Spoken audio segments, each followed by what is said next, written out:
Hello everyone, Shri IAS academy में आपका स्वागत है। जैसा कि आप जानते हैं कि श्री आईएएस एकेडमी ने आंसर राइटिंग सीरीज की शुरुआत की है, जिसमें ऑलरेडी हमारे 176 पार्ट आ चुके हैं। ये हमारा पार्ट 177 है। इसमें हम देखेंगे कि आपके द्वारा हमारे टेलीग्राम चैनल पर किस प्रकार का प्रश्न भेजा गया, उसे आपने किस तरीके से लिखा और वास्तव में आपको उसे कैसे लिखना है। तो चलिए शुरू करते हैं। जैसा कि आप देख रहे हैं, ये प्रश्न आपके द्वारा हमारे टेलीग्राम चैनल पर भेजा गया। तो सबसे पहले हम आपके इस प्रश्न को पढ़ेंगे, फिर आपके उत्तर को पढ़ेंगे और देखेंगे कि वास्तव में आपने इसे कैसे लिखा है और किन बिंदुओं को इसमें ऐड करने की आवश्यकता है। आपका प्रश्न है, बक्सर का युद्ध परिस्थितियों के कारण हुआ, ना कि युद्ध के उद्देश्य से। टिप्पणी कीजिए। काफ़ी अच्छा प्रश्न है। आपने लिखा है, बक्सर का युद्ध ब्रिटिश कंपनी की बंगाल में अपनी महत्वाकांक्षा की पूर्ति के लिए वहां के नवाब के ऊपर बढ़ती दखलंदाजी का परिणाम था। उत्तराधिकार को लेकर बंगाल में आंतरिक कलह का लाभ उठाते हुए अंग्रेजों ने प्लासी के युद्ध में षड्यंत्र के तहत वहां के नवाब सिराजुद्दौला को मारने के बाद उनके इशारों पर चलने वाले कठपुतली नवाब को सत्ता पर बिठाते थे और उनसे मुंह मांगी कीमत वसूलते थे। साथ ही इससे कंपनी बंगाल में व्यापारिक अधिकार की भी प्राप्ति कर लिए। धीरे धीरे कंपनी की महत्वाकांक्षा बढ़ती गई। वे अब नवाब के आंतरिक कार्यों में भी दखल देना शुरू कर दिए। जो नवाब कंपनी के खिलाफ होते उसे सत्ता से हटाकर किसी और को नवाब बना देते। इसी दौर में मीर कासिम नवाब बनता है। उससे धन वसूली तथा साथ ही वर्धमान, मिदनापुर एवं चटगांव की जमींदारी प्राप्त की। मीर कासिम ने ये सब करने के बाद कंपनी से संधि की कि वो इनके आंतरिक कार्यों पर दखल ना दें। इसके बावजूद कंपनी ने इसका उल्लंघन किया, जिससे मीर कासिम कंपनी के खिलाफ कार्रवाई की। उसी दौरान कलकत्ता काउंसिल जाता है, लेकिन कोई हल नहीं निकलने पर वो खुद कंपनी से युद्ध करता है, लेकिन असफलता हाथ लगती है, जिसमें भागकर अवध और मुगल सम्राट से सहायता लेता है और संयुक्त सेना बनाता है। ये तीनों मिलकर कंपनी को युद्ध छेड़ती हैं, परंतु हार का सामना करना पड़ता है। अतः कहा जा सकता है कि बक्सर का युद्ध न होकर परिस्थितियों से उपजा था। देखो, यहाँ पे आपको लिखना तो यही सारी चीज़ें हैं, ठीक है, लेकिन इस स्टोरी को आपको सॉर्ट कर देना है। समझ गए? मतलब स्टोरी ऐसे नहीं बतानी कि हाँ वो दौड़ते दौड़ते गया, फिर उसके पास चला गया, फिर उसके पास चला गया, फिर मोर्चा बनाया, ऐसे नहीं बताना है। क्योंकि आपको शब्दों को संयोजित करना है और अपने शब्दों को आपको बचाना है। क्लियर? दूसरी बात क्या है कि आपको ये पैरा तो ऊपर वाला ठीक है, लेकिन ये पैरा आपको नहीं लिखना है किसी भी हाल में, क्योंकि इसकी कहीं पे कोई ज़रूरत नहीं है। और आप जब इस प्रश्न के उत्तर को लिखें ना, तो आपने जैसे यहाँ पे ये बात बताई है, कहाँ गया, वर्तमान, मिदनापुर एवं चटगांव, और फिर ये बताया आंतरिक कार्यों में दखल न दें, मतलब इसकी बात संधि की। तो आप अच्छे से जानती हो कि ये संधि वास्तव में 1760 में हुई थी।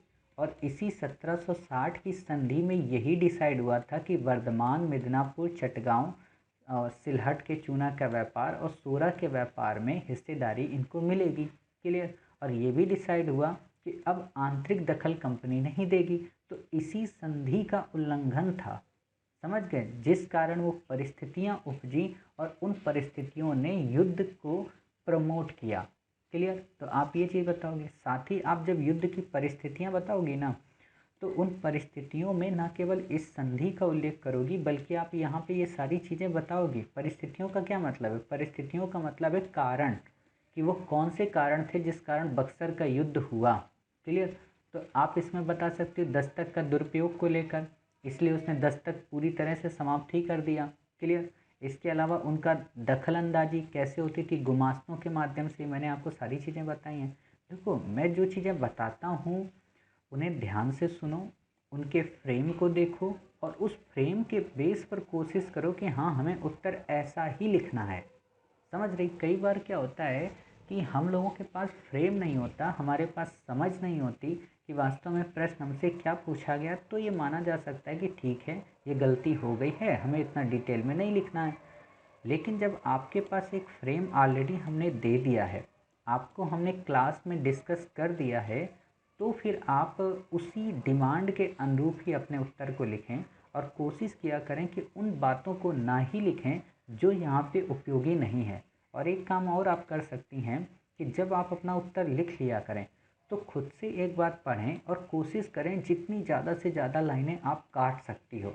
और जितनी ज़्यादा से ज़्यादा लाइनें आप काटने लगोगी तो क्या होगा कि उस दिन आपका उत्तर वर्ड लिमिट में आ जाएगा और कम से कम शब्दों में आप अच्छी से अच्छी बातें लिख सकती हो। क्लियर? अब आप लोग को लग रहा होगा कि मास्टर आप इतनी देर से इतने बखान कर रहे हो तो आप ही क्यों नहीं लिख के बता देते कि कम से कम शब्दों में कैसे लिखना चाहिए। तो ठीक है भाई, अगर आपकी यही इच्छा है तो हम आपके इन्हीं शब्दों को बिना कुछ नया ऐड किए हुए कम से कम शब्दों में टू द पॉइंट लिखने की कोशिश करेंगे और आप समझ जाएंगे कि हाँ वास्तव में हमें ऐसे लिखना है। तो आप ऐसे लिखिए, बक्सर के युद्ध की पृष्ठभूमि वास्तव में 1760 में हुई उस संधि के अंतर्गत मानी जाती है जिसके अंतर्गत मीर कासिम ने कंपनी को वर्धमान, मिदनापुर और चटगांव की सूबेदारी देना स्वीकार किया तथा सिलहट व सोरा के व्यापार में आधी हिस्सेदारी की बात की और कंपनी से इस बात की प्रतिबद्धता ली कि आप हमारे आंतरिक प्रशासन में दखल नहीं देंगे, किंतु कंपनी की बढ़ती महत्वाकांक्षा ने नवाब को केवल एक कठपुतली नवाब समझा था और इस दिशा में उसने दस्तक का दुरुपयोग करना शुरू किया और साथ ही नवाब के कई अधिकारियों को दंडित करने लगे और नवाब के जनमानस को या वहाँ की आम जनता को प्रताड़ित भी करने लगे, जिसकी शिकायत नवाब ने कलकत्ता काउंसिल से की और उन्हें उस संधि का हवाला दिया जिसके अंतर्गत ये डिसाइड हुआ था। किंतु कलकत्ता काउंसिल के द्वारा उसकी इस बात को हवा में उड़ा देने से नवाब को काफ़ी गिल्टी फील हुई। मतलब नवाब को काफ़ी एक तरीके से आप कह सकते हो कि नवाब को काफ़ी ज़्यादा गिल्टी का मतलब हिंदी में मैं ग्लानी, हाँ, नवाब को काफ़ी ज़्यादा ग्लानी हुई और इस कारण नवाब ने कंपनी का प्रतिरोध किया जिसमें 1763 के युद्ध में वो पराजित हो गया। लेकिन आगे चलकर वो अवध के नवाब शुजाउद्दौला और मुगल बादशाह के साथ संयुक्त मोर्चा बनाकर बक्सर के युद्ध करता है। ये बात अलग है कि इस बक्सर के युद्ध में वो कंपनी के हाथों पराजित हो जाता है, जिसका एक सहायक कारण अवध के नवाब का तटस्थ रहना था। क्लियर? किंतु गहराई से देखें तो इस पूरे युद्ध में कहीं पर भी मीर कासिम उस संधि का उल्लंघन नहीं करता है, अर्थात ये युद्ध वास्तव में उन परिस्थितियों के कारण उपजा जो कि कंपनी ने उत्पन्न की और जिसका प्रतिरोध उस समय बंगाल के नवाब के द्वारा किया गया। ऐसे बस आपको अपना उत्तर लिख देना है। समझ गए? तो आप समझ गए होंगे वास्तव में हमने आप ही के सारे शब्दों को संक्षिप्त में करके एक अच्छा उत्तर लिख दिया। क्लियर? तो उम्मीद है आपको इस तरीके से न केवल इस प्रश्न का उत्तर समझ में आया होगा बल्कि आपको ये भी पता चला होगा कि हाँ, हमें इस प्रश्न के उत्तर को कैसे लिखना है।